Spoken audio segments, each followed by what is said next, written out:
Hello YouTube, this is Morgan Airspeed Prime here with my next Avatar discussion topic video. In this one I want to talk about basically changes in adaptation for Avatar. So what I'm going to do here is specifically I'm going to go through some changes that the Last Airbender movie made and kind of basically categorize them into sort of like kind of categories of like necessary, not necessary, and then kind of group them also into like this was a not necessary change, but it sort of makes sense. This is one that was very kind of ill thought out. And just kind of going through sort of at least my kind of approach to kind of how I'm judging kind of changes in adaptation. And then we'll get to bringing up some of the changes that we sort of know about for the new Netflix Avatar. And we'll have at least some attempt to discuss them while still acknowledging that, of course, we haven't seen the episodes. We don't know the scope or the full context behind some of these changes and all of that sort of stuff, because a lot of it comes down to interpretation of interview comments, which I agree. Some of those comments I think do come across quite poorly and have led to some of the interpretation that we have seen. And definitely I would have preferred them to word those comments in a slightly different way, go into a little bit more detail, or just maybe give a bit of a more standard PR response and maybe avoid the question if you can't talk about it properly. But anyway, we are going to be talking a lot about the Last Airbender movie here. I know this is not a topic that a lot of people they don't like to really delve into.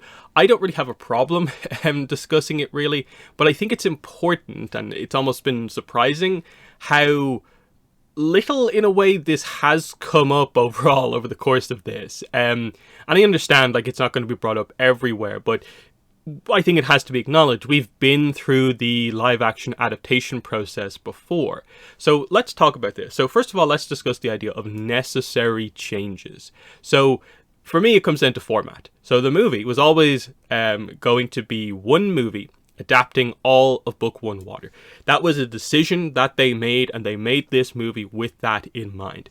You can maybe address the idea of there is a change that they should have made like immediately, that they should have accepted at a certain point they were never going to do this properly and split this into multiple movies, maybe to do Book One Water, or even back then maybe decided to do some sort of a TV show type thing. But it was obviously a while ago at this point. They made the decision to do one movie, and that created some inherent problems. So the movie was always only ever going to be somewhere between like 90 and 120 minutes. I don't think this was going to be one of those movies that it was possible to, I think, get anywhere near the 3-hour mark. I think that's just the way that it was. They were trying to go for the kind of blockbuster style thing, and that's all it was ever going to be. In the end, they settled on I think it's like 103 minutes, but then you have to take off like close to 10 minutes of that just because of like the credits and stuff like that in terms of how much content there actually is. And you can see that, okay, there are some problems.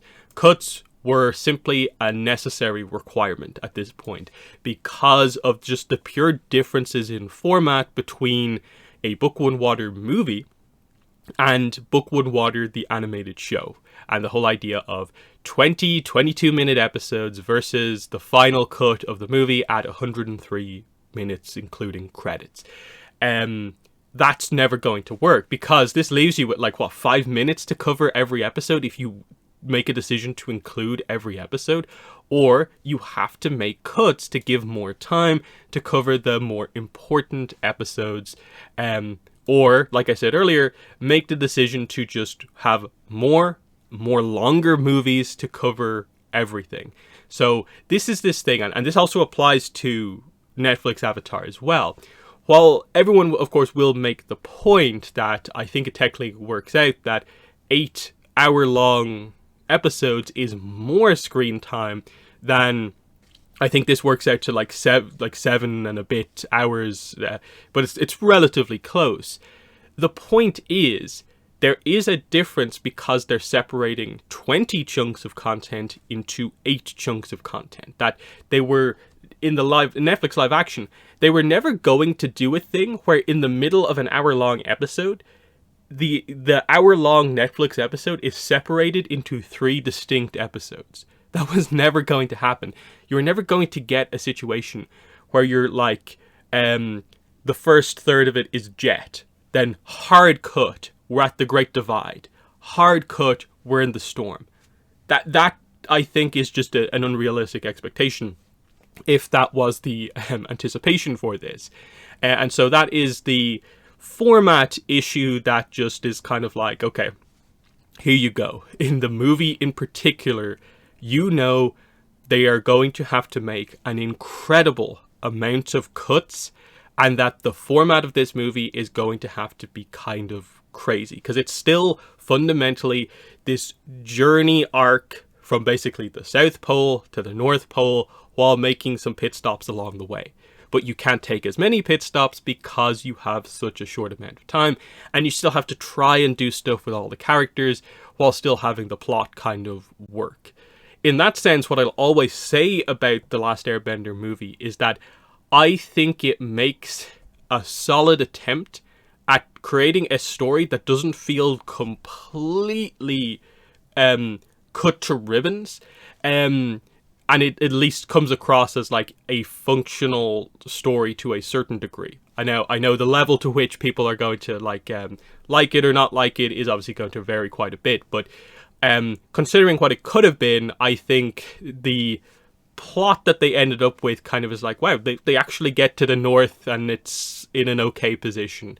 Yes, they've cut out so many important parts of Avatar along the way, but you get the idea.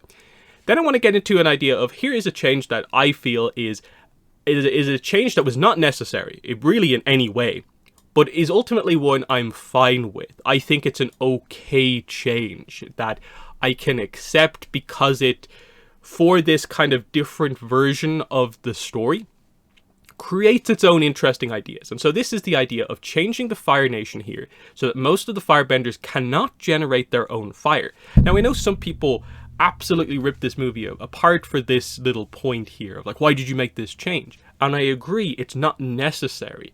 But when you think about it, it is actually an interesting take on the general concept of the Fire Nation in this war. That the incredible industry / technology advantage that the Fire Nation have, they've been building up to this, starting this war for quite a while.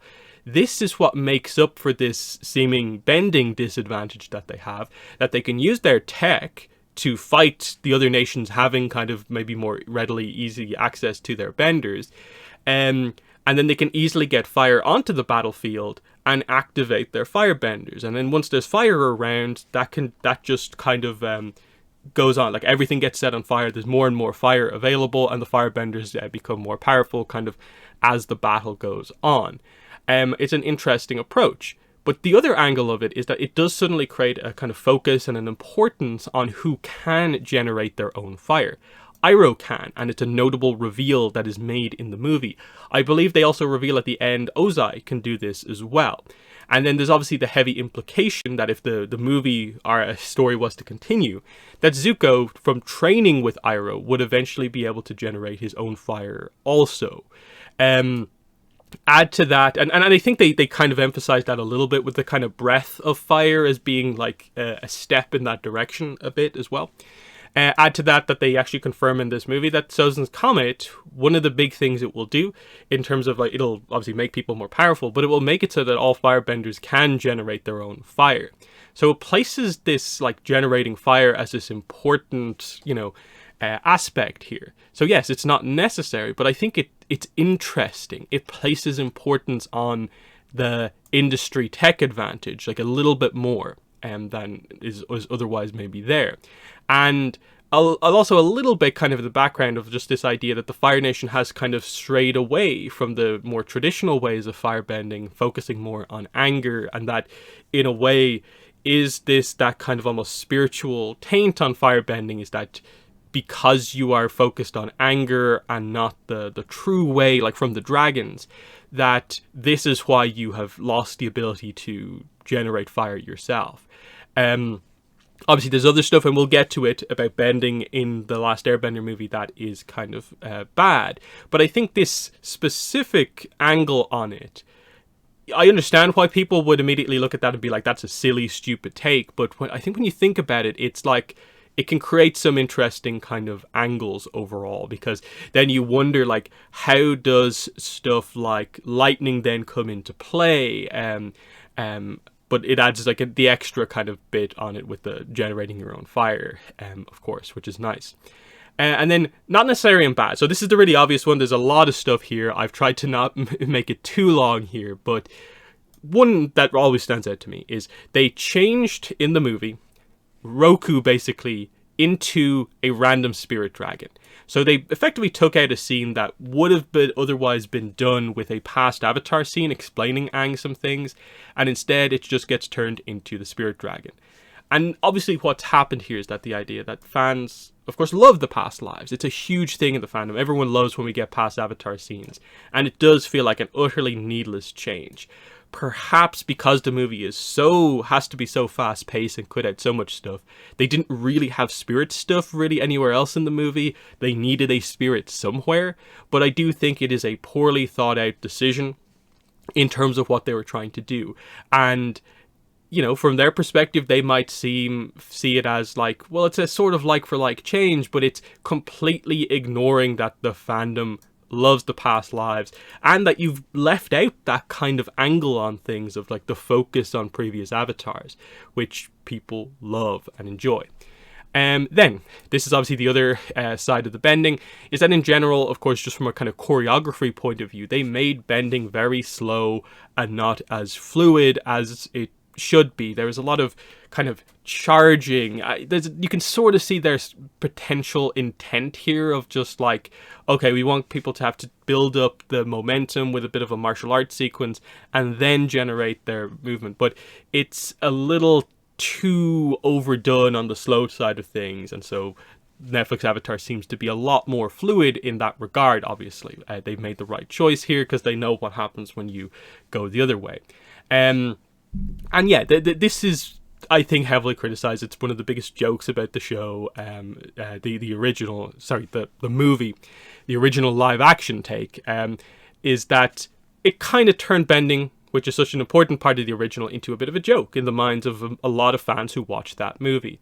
And so there is an example of a very, very bad change that, you know, should have been caught, I think, and adjusted.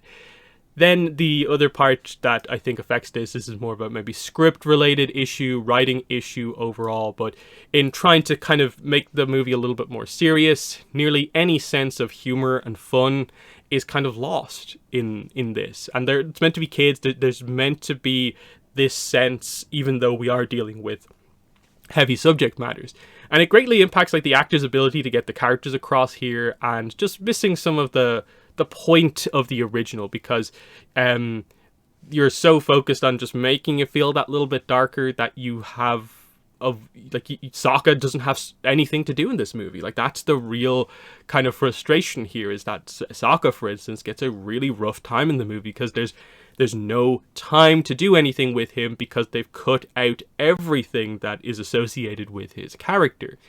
Then I have this one here as not necessary and good. Now, what I'm not saying here is I'm not saying not necessary and better than the original, but I think it is a good change in the context of what this movie is. So giving Aang an arc related to learning waterbending, so that it's not just Katara teaches Aang what she knows and he adjusts to it very, very quickly and it's easy, and then the rest of it is basically just he learns the core chunk of his waterbending then from Paku, and then Katara gets him up to the level where he's a master.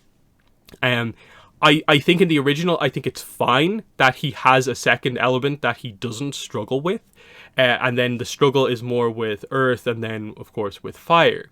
But because they kind of have to have more of an arc maybe throughout the full book one thing, and they have to cut out so much, I think it is fine to give Aang an arc about learning waterbending because it's book one water.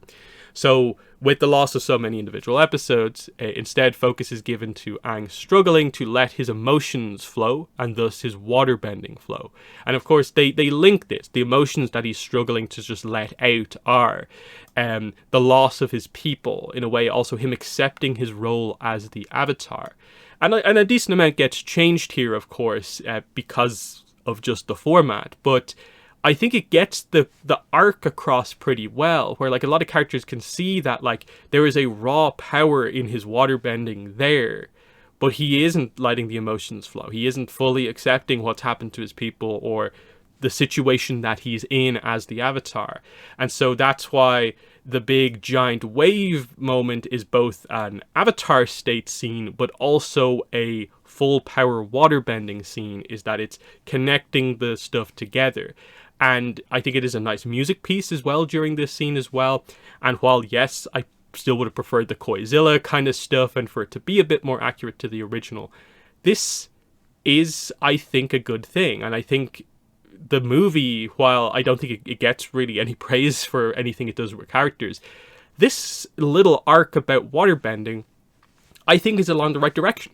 This is kind of, if I was potentially to adjust anything about the original, I kind of would like a bit of this to be added into the original somewhere, just to highlight that, oh yeah, like, letting your emotions flow is kind of part of waterbending. We see that. Like, how does Katara discover Aang in the ice? Is that, like, she lets the anger out at Sokka's sexism, basically, and powerfully waterbends, and that's what brings Aang up into the surface, basically. So, it's there.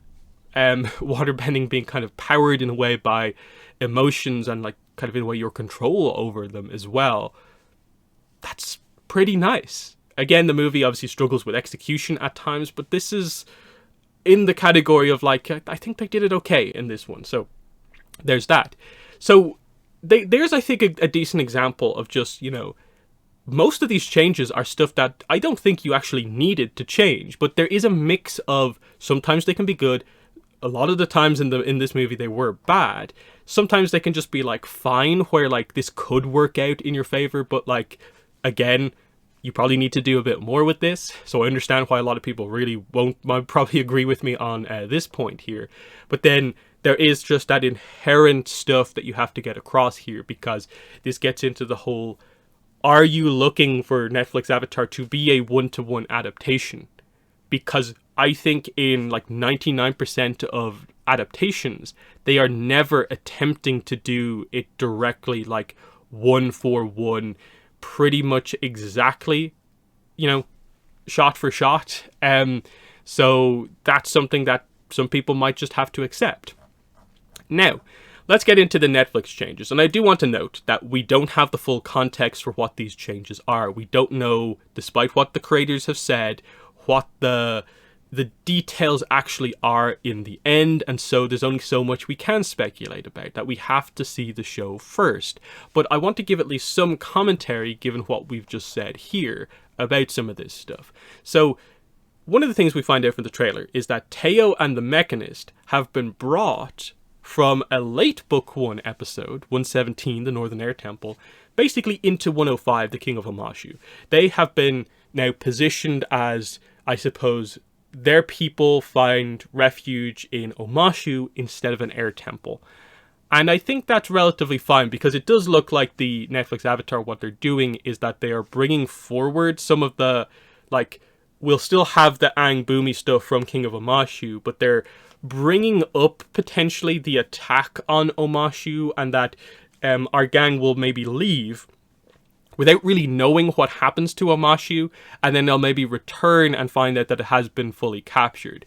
Maybe in Netflix Avatar we'll know the specifics of that, because maybe Azula has kind of done this in the background, because again, they're bringing the Azula stuff forward a little bit. We know Mei and Ty Lee are in Book 1, and so I maybe get the impression that instead of doing the reveal that Omashu has been taken and turned into New Ozai, that might actually be something we maybe see as like a side arc after the core Omashu episode of what like Azula's doing, potentially. Teo and the Mechanist, it'll be interesting to see exactly like what they do there, because like there is an explosion, as we see in the trailer, in relation to Omashu, so is that related to the Mechanist like finding the kind of, you know, natural gas and the air power aspect plot? Is that going to be addressed here? But I think it's fine, because you'll note what they do in the trailer is that they still can have the Teo Aang flying scene. It's just that they kind of jump off the top of Omashu rather than jumping off the Northern Air Temple to fly. So, you know, you can sort of see, like, okay, also from some of the clips we've seen, Sokka still seems like he's going to get a bit of a arc with the Mechanist, where they'll relate together over their kind of planning and stuff like that. So, you know, we'll see exactly how that goes. Based just on the trailer, I think most people seem relatively okay with this one, in that I didn't really see much of a reaction to it. Now, that might be just because I think people can very much accept that Teo and the Mechanist are minor characters, and they're just happy to have them in the show, and they don't need them in the exact spot that they were actually in. Then we get to what's been one of the more controversial ones, Sokka's apparent sexist arc being removed or altered in some way. Again, it should be noted here, the exact quote surrounding this, toned down, is what Variety said in terms of their commentary on the EW article. Toned down was not a quote from anyone involved in the show. The quote was, again, you can interpret it in one way or the other, but they said, we like took out the element of how sexist Sokka is. And depending on what, if you emphasize the took out more or the how sexist Sokka is, you can interpret it as being removed or altered in some way. And then there's another quote about that they changed it to sort of like, in a way, guard against criticism. And that is, this apparently maybe came from Netflix. So there's questions about sort of more of the reasoning behind why this change was made, rather than maybe what this will actually mean in the final show. Because I've seen both sides of this discussion about, like, hey, this is a minor part of Sokka's arc early on, but that feels a little bit dismissive of the original show. That, no, actually, this being here is an important thing to showcase in the show, because, sure, it happens relatively quickly, but it's an important early stage part of Sokka's arc. So I'll be very intrigued to see how this actually goes, in terms of, are they just like changing this so that maybe it's not as blunt? It will still be roughly the arc that we know it to be, just not perhaps as maybe blunt as I've said in previous videos, like he hands his damaged like trousers over to Sokka and over to Katara, and just assumes that like, you are the girl on the group, you are the one who should fix them, that sort of thing. And that's kind of beaten out of him by Suki. We'll see what they do here. I understand the concern, because I don't think the comment surrounding this was particularly great, because it was kind of, it was included in it was a little bit of criticism of the original show, which I really feel, just from a PR kind of point of view, doing the marketing for this new show, you should really avoid doing criticism of the original show when it's so highly regarded. And especially when, like, in some of the interviews, like, it has been sort of acknowledged that, like, I think Albert Kim even mentioned that, like, his son effectively kind of got that idea across to him pretty well, of just like, almost like, does this need to happen type thing. So that's why, like, I think some of these quotes are being kind of taken in the wrong way, and they could be maybe better said, or just some no comments would maybe be a little bit better on some of this stuff, and just let us discover the changes on our own, rather than knowing in advance to look for changes. And then we also still have the interview quotes to kind of go on as well. It's just you know, stuff like that. One of the other ones was apparently Avatar State rule changes about like when it will activate, and then it was also stated that the number of times that the Avatar State will be used in Book 1 here will be less than in the original. Now, the impression I get here is that this is probably going to be a little bit more of a subtle thing. I don't think this will be a massive change. I think this will still be the Avatar State mostly used as is. They are just trying to emphasize it a little bit more, so that when it happens, it's the absolutely truly big moments, and not just, you know, a slightly more emotional kind of scene. I think this one won't probably amount to too much, but I'm interested just by the fact that the quote does sort of mention the idea of we have like changed the rules of when it happens. Because I do think the expectation, based on the fact that we have an actress for Kyoshi and actors for Karuk and Roku, I think they're going to maybe lean more into the whole Avatar state like possession by a past Avatar situation? Because otherwise, like, what exact scenes are we getting with the past avatars? Are we getting flashback scenes with them? And then just the avatar state will be most of the time as we know it, of just the glowing arrows, Aang, doing the classic avatar state, or will we get possession avatar scenes? Are we talking about maybe the defense mechanism is going to be part of the avatar state? That will be altered? We're not really sure.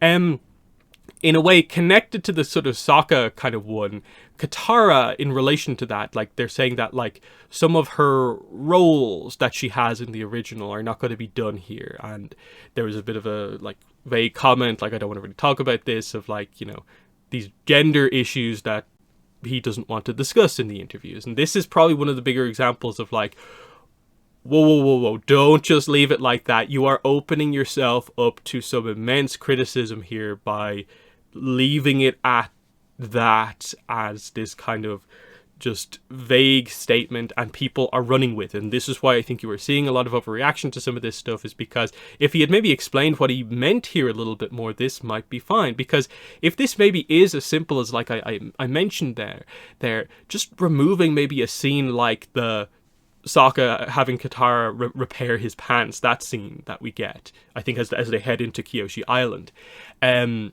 If it's just something like that we're talking about, that's fine. But the problem is, I think people are worried that they are almost maybe completely removing the sexism arc as it relates to Sokka, and maybe even the Northern Water Tribe. Now, I think that's a stretch too far, because we know Pakku is in here. The character description we have of him mentions him as, like, fiercely defending the traditions of the Northern Water Tribe. Yagoda as a character, the healing master, is in here. So it seems like we're doing some of that stuff. That's still going to be here. But then, because of that, you're almost like, then what do you mean by this interview comment? And that's where, again, just the vagueness about these comments do come into play here. But you'll note that my response is more of a, I don't really know what he means by that in that case, rather than assuming it means one thing one way or the other. And that's just my approach to at least discussing, like, interviews, is that, like, I will give you the benefit of the doubt, but if I just see something and I'm like, I don't really know what you meant by this, and I think it's bad that you've left it vague because people are going to interpret it one way or the other. That's my thoughts on this, ultimately. Comet timing, and then also one of the interviews basically alluded to stuff about Aang's urgency, and people are thinking that this means Aang's character and character arc is going to be messed up because they're trying to explain this. Okay, so the idea seems to be, we found it initially, the comet timing being, it's coming at the end of summer. They are not stating that in the new show.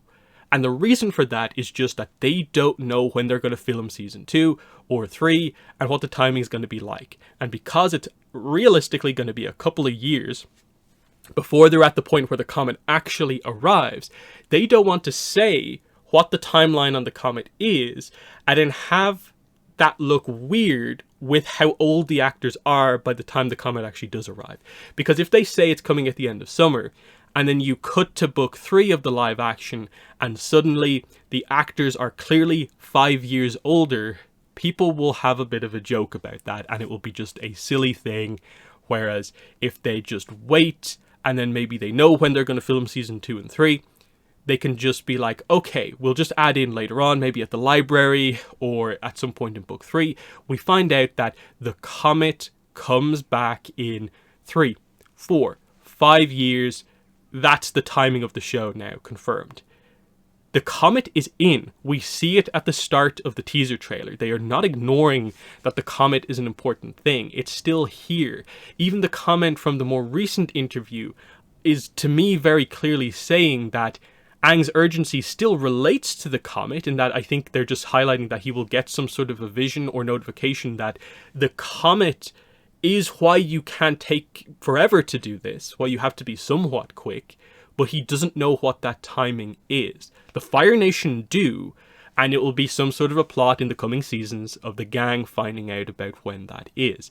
And I think it will be a cool thing if the library, like, that they get to the date thing and the kind of astronomical kind of stuff going on, and they find out that, oh, the comet's coming here, but then they also find out that the eclipse is happening like shortly before, and so here is our deadline, but then here's also our window for winning just before. I think they could do some cool stuff with that, and it could work out in their favor, like that. Okay, you miss out on, I suppose, Roku getting to do the big reveal of the comets coming at the end of summer, that this is the big moment where you have to take on your role as the Avatar. I will help you here, but know that you have to be quick from here on out. The intense urgency brought on by meeting Roku is maybe gone a little bit here, but you still have that there somewhere.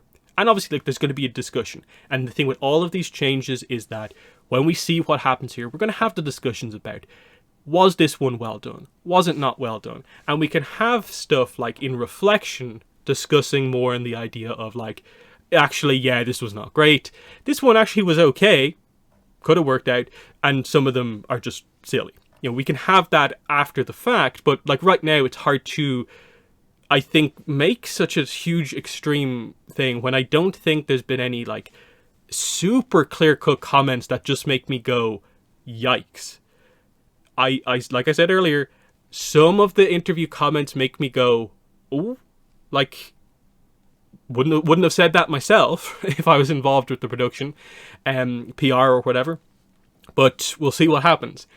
Final thing I'll just mention here before I wrap up: attack on the Southern Air Temple / Air Noma genocide is, we're going to get to see it. We're going to get to see Gyatso versus Sozin. They're bringing like the reveal of kind of Sozin up front, and they're being more visual and clear about, you know, what happened to the Air Nomads. Now, there's been a little bit of pushback against this from the idea of like, is it more impactful that in a way, in the original, we don't get to see this. We are just told that it is this brutal thing that happens, so that when we do see that visual of Gyatso's skeleton, and it's basically one of the only visuals we get of it, apart from like long shots of the temples burning, that has maybe more impact rather than, will this maybe be a little bit too brutal? Like, is this just to show a lot of airbenders dying?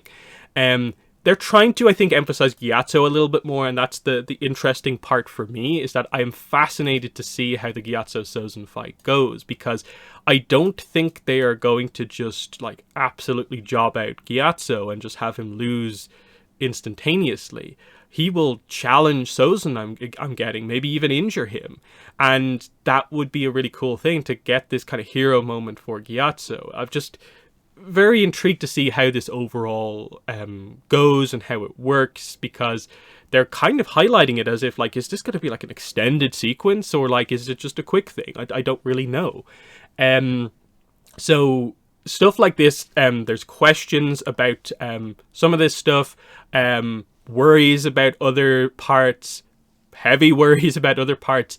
I think most of what we've heard about in terms of changes feels somewhat reasonable, for kind of similar reasons to what I said up here, just with regards to the format. Stuff is going to need to switch around a little bit. Some of the stuff about maybe we need to adjust this because like times have changed, I feel is maybe not the most amazing kind of commentary, but we'll see. We can't judge for now. But this was just a a video that I wanted to do to, at the very least, get across my thoughts on changes and have a little bit of a comparison to like the Last Airbender movie and highlight some of its changes and how we feel about that, because that movie is actually out there. We can actually talk about what the actual changes were and what are the really bad stuff, what's the okay stuff, and kind of get into kind of the mindset about kind of why there is such a controversy now that we're finding out about the changes in the new show. So in the comments, let me know what your thoughts were on this. When it comes to the Last Airbender movie, what changes did you think were really bad? Which ones were you actually okay with? And please try to be reasonable about the Last Airbender movie. If you have something that you feel was okay, please tell me in the comments so we can have a proper discussion about this. And then where are you at when it comes to just addressing kind of Netflix Avatar changes? Because like it'll be a topic of discussion. It'll be a main topic of discussion. It always is with adaptations. But what are your thoughts on what we have here? I don't want to overly discuss the sort of controversy about this and have this be countering the extreme criticisms with extreme defense. Just kind of, how do we actually feel they're going to do these changes in Netflix Avatar? So that has been the video. In the comments, let me know what your thoughts are, but that's been it. Thanks for watching, and bye.